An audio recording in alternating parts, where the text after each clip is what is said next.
যে ঘটনাটা তোমাদের সাথে আজকে শেয়ার করব, সেটা আমার নিজের চোখে দেখা, নিজের কানে শোনা।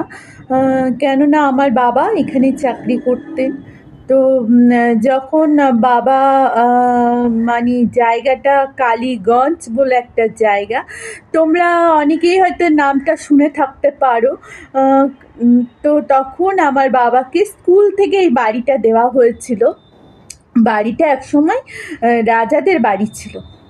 তো আমরা যখন বাড়িতে গেছিলাম, বিশাল বড় বাড়ি, মানে একটা ৩টে কি ৪টে বেডরুম মিলিয়ে একটা লম্বা বিশাল ঘর ছিল, আর একটা পাশের দিকে একটা ছোট ঘর ছিল। বাড়িটাতে পাতাল ঘরও ছিল।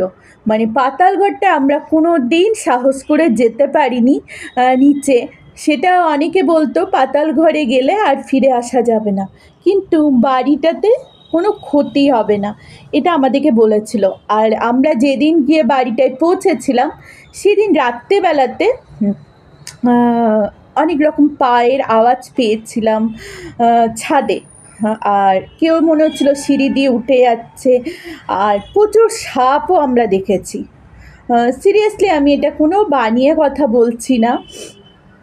যদি কেউ কোনো দিন বা মানে পলাশী কৃষ্ণনগরের আশেপাশে থাকো, কোনো দিন যদি সম্ভব হয় কালীগঞ্জে এরকম যেও তোমরা কেউ বেড়াতে, এবং জিজ্ঞাসা করো কালীগঞ্জ লাখুরিয়া হাই স্কুলে গিয়ে এরকম কোনো জমিদার বাড়ি ছিল কি না, আর বাড়িতে এরকম অদ্ভুত কাণ্ড ঘটেছিল কি না। তো আমরা সেই সমস্ত ঘটনার সাক্ষী ছিলাম। তবে হ্যাঁ, আমাদেরকে একটাই অ্যালার্ট করে দেওয়া হয়েছিল যে বাড়িতে কোনো ক্ষতিই হবে না, বাড়িটাতে একটা পুজো দেওয়ার জন্য। তো আমরা যেদিন গিয়ে পৌঁছেছিলাম, তার 1 উইকের মধ্যে আমরা পুজো দিয়েছিলাম। আর বাড়িটাতে একটা বেল গাছ ছিল, সেই বেল গাছটাতে মা একটা শিবলিঙ্গ প্রতিষ্ঠা করেছিল, কাউকে দিয়ে বানিয়ে। সেই শিবলিঙ্গটার ছবি আমি তোমাদের সাথে শেয়ার করব, তবে বেল গাছটা কেটে দিয়েছে আর কি। আর যেহেতু আমরা অন্ধকারে গেছিলাম, সেহেতু বাড়িটা সেইভাবে তুলে ধরতে পারলাম না। তো যেটুকু সম্ভব হলো সেটুকুই তুলে ধরলাম। দিনের বেলায় গেলে হয়তো ভালো হতো।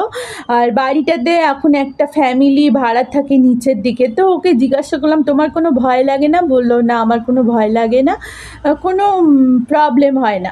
এটা কিন্তু আমরাও ফিল করেছি সত্যি। ইভেন তা নয়, যাদের বিয়ে হয়নি, যাদের মানে পড়াশোনা ভালো হচ্ছে না, তাদেরও কিন্তু এই বাড়িতে এসে বিয়ে হয়েছে, পড়াশোনা হচ্ছে, সমস্ত কিছু। তো আমাদের সাথেও অনেক ভালো ভালো ঘটনা ঘটেছে, আশেপাশে অনেক লোকজনদের সঙ্গে ঘটেছে, কেননা নিচে অনেকগুলো রুম ছিল। আর আমরা ওপরটাতে খুব সুন্দর করে আমরা ছিলাম। আমার বাবা কিন্তু এখানে হাই স্কুলের টিচার ছিলেন। তো যাই হোক, বাড়িটাতে আমরা যেদিন গিয়ে পৌঁছেছিলাম, একটা বিরাট বড় চৌবাচ্চা ছিল। তো চৌবাচ্চাটা যখন খোঁড়া হয়েছিল লোক ডাকিয়ে, তখন পয়সা বা মোহর যা ইচ্ছা বলতে পারো জানি না, যাই পাওয়া গেছিলো বাবার সাথে সাথে স্কুলকে দিয়ে দিয়েছিল। কেননা যেটাই পাওয়া যেত সেটাই বাবা স্কুলকে দান করে দিয়েছিল। মানে বাবা দান করেনি, মানে স্কুলের হাতে দিয়ে দিয়েছিল আর কি।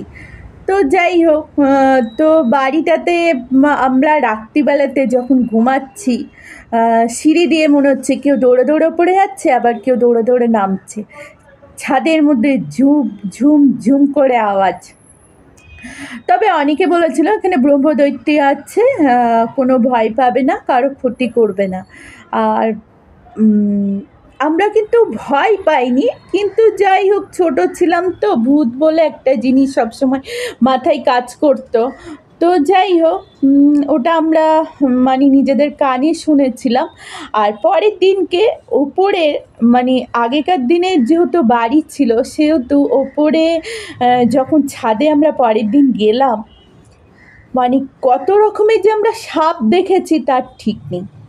কিন্তু তখন বাবার মানে স্কুলে অনেক দিনের একজন পুরনো মানুষ, তিনি বললেন যে বাবা বাড়িটাতে একটা পুজো দেওয়ার জন্য। আর ওই সাপুড়োদের ডেকে সাপগুলোকে তাড়িয়ে দেওয়ার জন্য। কিন্তু আশ্চর্য ঘটনা, 1 উইকের মধ্যে সমস্ত সাপ কিন্তু চলে গেল বাড়ি ছেড়ে। আমরা দেখতেও পেলাম না কোথায় গেল, কী ব্যাপার, কিচ্ছু দেখতে পাইনি। আর হ্যাঁ, আমাদের পুজো দেওয়া হয়েছিল। আর অনেকেই বলেছিল যে বাড়িটাতে ব্রহ্মদৈত্য দেখা যায়। আমরা কোনো দিন দেখিনি, তবে হ্যাঁ, আমাদের কিন্তু কোনো ক্ষতি করেনি। তো এটাকে ভূতের গল্প বলবে না কিসের গল্প বলবে আমি জানি না, আমাদের নিজেদের কানে শোনা, সেটাই তোমাদের সাথে শেয়ার করলাম। আর এই যে শিবলিঙ্গটা মা বানিয়েছিল, আমরা কিন্তু নর্মাল অবস্থায় ওটাকে তুলতে 10-12 জন লোকের তৈরি হয়, মানে দরকার হতো। কিন্তু মা ওটাকে একা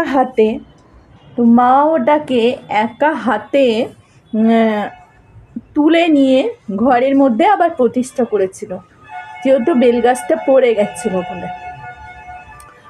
তো এইটাই হচ্ছে আজকের মানে আমার জীবনে, এটা আমি নিজের কানে দেখেছি, শুনেছি, এটা বারবার করেই বলছি, নিজের চোখে দেখেছি।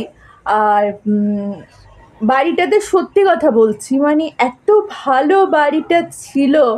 তো আমরা অনেক বছর ধরে আর ইউজ না করার ফলে বাড়িটা একদম মানে ধ্বংসাবশেষের মতন হয়ে গেছে। তবে নিচের তলায় নতুন করে ঘর করে কিছু মেয়েদের ট্রেনিং দেওয়া হয় হাতের কাজের জন্য। আর ওই বাড়ির নিচে একটা সাইডে দেখবে যেদিকে লাইটটা জ্বলছে, ওখানে একটা ফ্যামিলি ভাড়া থাকে। তো আমরা জিজ্ঞাসা করেছিলাম যে ভয় লাগে না, এরকম পুরো বাড়িটা ওপরটা পুরো ভেঙে গেছে? বললো না, কোনো ভয় লাগে না, কোনো অসুবিধা হয় না। সত্যি বাড়িতে সত্যি কোনো অসুবিধা নেই। আর জানো তো, বন্যার সময় পুরো কালীগঞ্জ শহরটা মানে বলতে পারো জলের, মানে যেমন হয় বন্যার সময়, কিন্তু আমাদের ওই বাড়িটার নিচে অবধি জল আসেনি। খুব ইচ্ছা ছিল বাড়িটা যদি কিনে নিতে পারতাম, বাট ওটা স্কুলের সম্পত্তি, স্কুল দিতে চায়নি। তো যাই হোক, কি আর করা যাবে।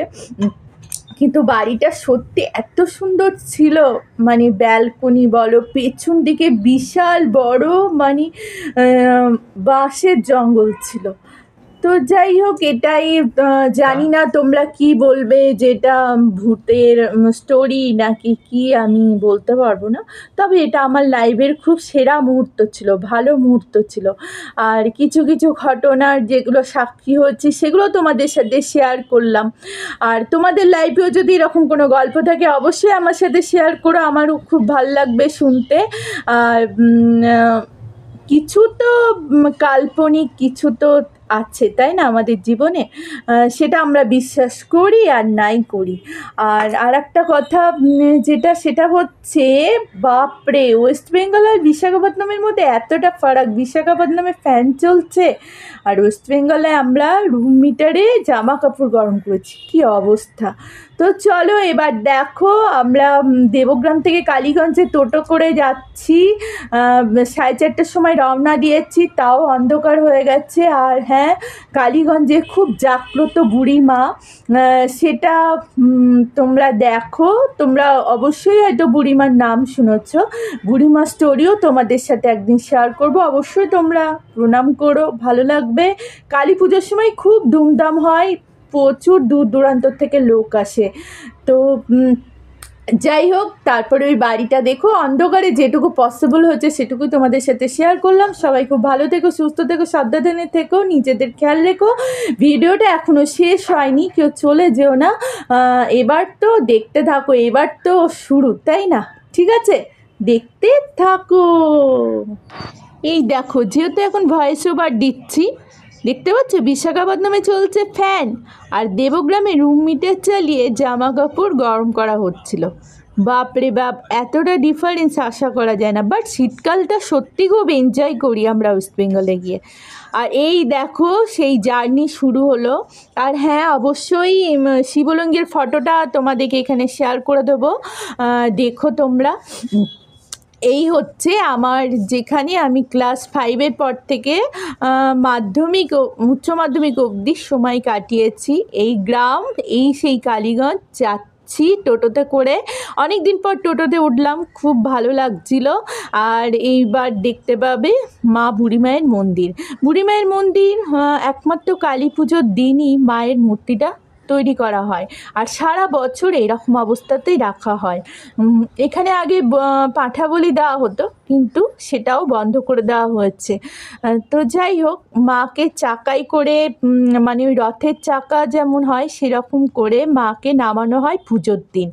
খুব জাগ্রত, দূর দূরান্তর থেকে লোক আসে এবং প্রচণ্ড ভিড় হয়, মানে এতটা ভিড় হয় যে কল্পনা করতে পারবে না। এই দেখো সেই চাকা, অন্ধকার, লাইট জ্বলছিল না, সেই জন্য যেটুকু পারলাম তোমাদেরকে শেয়ার করলাম। তোমরা প্রণাম করো, সত্যি বলছি, খুব জাগ্রত মা। আর এইবার চলো আমার সেই বাড়ি দেখে নাও যেখানে আমি ক্লাস 5 থেকে বড় হয়েছি। আর কেমন জমিদার বাড়ি মনে হচ্ছে কি আগেকার দিনে জমিদার বাড়ি? দেখতে পাচ্ছ তো ডিজাইনগুলো, যেটুকু আমি করতে পেরেছি, তুলতে পেরেছি। দেখো ডিজাইনগুলো দেখলে বুঝতেই পারবে। যেহেতু একটা সাইডেই একটা ফ্যামিলি থাকে, তাই বেশি আলো ছিল না। এই যে এই দিকের ঘরটাতে এই ফ্যামিলিটা থাকে, ওই যে বাচ্চাটা দাঁড়িয়ে আছে, আর এই যে ওপরটা দেখছো এখানেই আমরা ছিলাম। তো এখানেই বেলগাছ ছিল এই নিচের দিকে, আর শিবলিঙ্গ। ছবিটা তোমাদের সাথে শেয়ার করছি। আর কেমন লাগলো ভিডিওটা অবশ্যই জানাবে। সবাই খুব ভালো থেকো, সুস্থ থেকো, আবারও বললাম তোমাদেরকে। আর কেমন বাড়িটা দেখে একটু ভয় ভয় লাগছে কি, কিন্তু আমার কিন্তু কান্না পেয়ে গেছিলো। যতই হোক এখানে তো আমার অনেকটা টাইম কেটেছে, তাই না? চলো শিবলিঙ্গর ফটোটা দেখে নাও। টাটা, কেমন লাগলো অবশ্যই জানাও। এই সেই শিবলিঙ্গ।